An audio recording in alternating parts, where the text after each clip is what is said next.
BJP TMC నేతల మధ్య high voltage war నడుస్తోంది. బెంగాల్ టెర్రరిస్టులకు అడ్డాగా మారిందని బీజేపీ ఆరోపించింది. పశ్చిమ బెంగాల్లో శాంతి నెలకొంటే బీజేపీ సహించదని CM Mamata Banerjee strong counter ఇచ్చారు.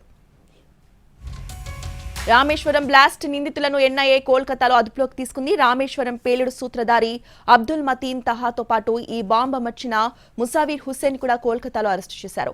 బెంగళూరులో ఐసిస్ కు సంబంధించిన కేసులో అబ్దుల్ మతీన్ తాహా ప్రమేయం ఉందని ఎన్ఐఏ గుర్తు చేసింది. ఇక 2020 టెర్రరిజం కేసులో వీరిద్దరి ప్రమేయం ఉందని తెలిపింది.